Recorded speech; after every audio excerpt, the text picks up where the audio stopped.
और हमारे मुल्क के वजीर खारिजा ये एक इंटरव्यू में कहते हैं कि भारत एक छोटी इकोनॉमी है, चाइना बड़ी इकोनॉमी है, मैं क्या करूं? हम छोटी इकोनॉमी है, चीन बड़ी इकोनॉमी है, कॉमन सेंस है, मैं क्या करूं? हम वजीर आजम से पूछना चाहते हैं, आरएसएस के लोग जो आजकल पैंट पहनकर लट फिरा रहे हैं, हम वो बीजेपी के अनभक्त जो सोशल मीडिया पर थकते नहीं, मोदी की तारीफ करते, झूठी तारीफ करते रहते हैं, क्या भारत छोटा है?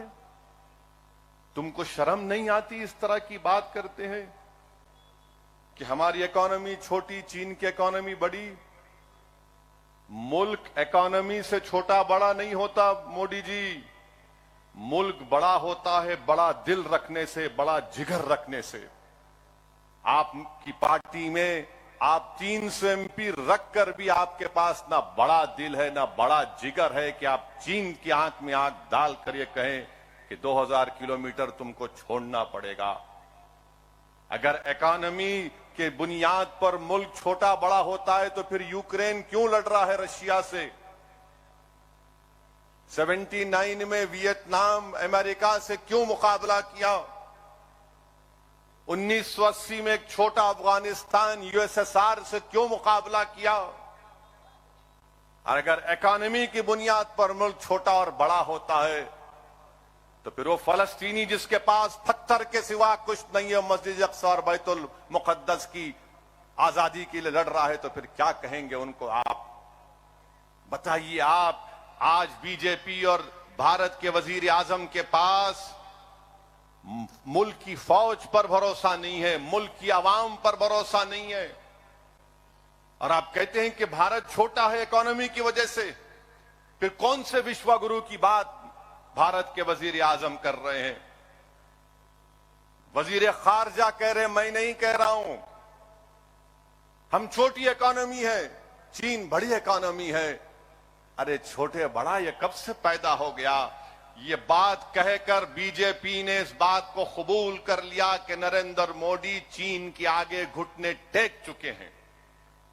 नरेंद्र मोदी चीन से हमारी जमीन को वापस नहीं लेना चाहती हैं। अरे एक हुकूमत की बुनियादी जिम्मेदारी होती है कि जमीन की बचाए, मुल्क की, वतन की, देश की जमीन को बचाए, और हमारे वजीर आजम ये कहती हैं हम छोटी इकोनॉमी है, वो बड़ी इकोनॉमी है। अब पूरी दुनिया में क्या में पैगाम चला गया? अमेरिका को क्या पैगाम गया? बर्तानिया को क्या पैगाम गया? ऑस्ट्रेलिया को क्या पैगाम गया? मलेशिया को, सिंगापुर को, साउथ कोरिया को, जापान को क्या पैगाम गया? कि भारत चीन को बड़ा मानता है और अपने आप को छोटा मानता है। मैं बीजेपी से पूछना चाहता हूं, कहां गई तुम्हारा नेशनलिज्म? ये तुम्हारा नेशनलिज्म है?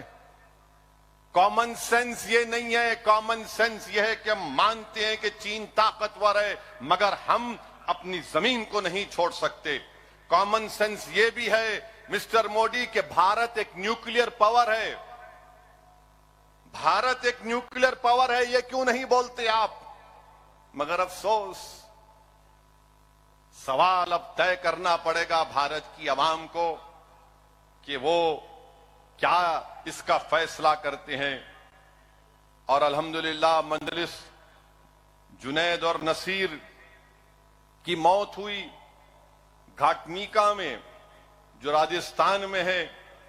इनको हरियाणा ले जाकर किडनैप करके इनको जिंदा जला दिया गया था। मुझे मौका मिला, ये मेरी बदकिस्मती रही कि मैं उस घर को गया, जिस घर में जुनैद के घर को गया। वहां पर जुनैद के 6 औलाद और जुनैद का बड़ा भाई जो नीम पागल है, उसकी 7 औलाद की जिम्मेदारी भी जुनैद पर थी। हम खाली वहां पर खड़े हुए थे एक जिंदा लाश की तरह, जब उसके घर वाले उन मासूम बच्चों को बता रहे थे कि ये जुनैद की औलाद है, ये जुनैद के बड़े भाई की औलाद है, और रो कर कह रहे थे, बताओ ओवैसी, अब इन बच्चों का कौन ख्याल रखेगा।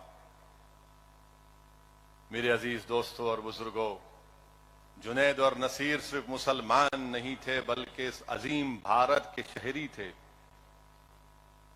राइट टू लाइफ भारत के संविधान में एक फंडामेंटल राइट है। कोई किसी को मार नहीं सकता तो कोई किसी की जान कैसे ले सकता है। और सेकुलरिज्म की बात करने वाले कांग्रेस के लोग, हमने मुतालबा किया था कि वजीर आजम को जुनैद और नसीर को जिस बर्बरियत से किडनैप करके जला दिया गया, ये सो कॉल्ड नाम निहाद गौ रक्षकों की वजह से जो एक टेररिस्ट बन चुके हैं, राजस्थान के चीफ मिनिस्टर नहीं गए। मगर आज मालूम हुआ कि शायद अशोक गहलोत जा सकते हैं क्योंकि मजलिस कह रही थी। तो राजस्थान की आवाम ने देख लिया कि मैंने आज से 4 महीने पहले जयपुर में जाकर कहा था कि वजारती अक़लियती बहबूद का बजट कम है, तो थोड़ा बढ़ा दिया गया, कुछ 300 करोड़ या 350 करोड़ कुछ किए। जुनैद और नसीर की मौत पर चीफ मिनिस्टर नहीं गए बल्कि एक शादी में गए थे, वहां से चंद आधे घंटे के फासले पर घाटमीका था। अब मालूम हुआ कि शायद अशोक गहलोत भी जाएंगे। और मैं आपसे वादा कर रहा हूं कि इंशाअल्लाह ताला मेदक के खदीर खान हो, जुनैद हो, नसीर हो, इंशाअल्लाह ताला मजलिस इत्तेहादुल मुस्लिमीन इनकी माली इमदाद करेगी। इनके अकाउंट के डिटेल्स हमारे पास आएंगे तो हम इंशाअल्लाह ताला उनकी बेवाओं के अकाउंट में मजलिस माली इमदाद करेगी। मैं आपसे वादा कर रहा हूं कि हम उन खानदानों के साथ थे और है और रहेंगे। और कौसर मोहिउद्दीन और मेदक के सदर भी खदीर खान के अफराद खानदान और उनकी बेवा के साथ हैं। और मुझे अभी कौसर मोहिउद्दीन एमएलए बता रहे थे कि मंजलिस के मुकामी लोगों की नुमाइंदगी पर खदीर खान की बेवा को 2 BHK मंजूर हुआ है और इंशाअल्लाह ताला टिमरिस के स्कूल में उस बेवा को भी नौकरी का इंतजाम किया जाएगा। ये बड़ा ही दर्दनाक वाकया है खदीर खान का।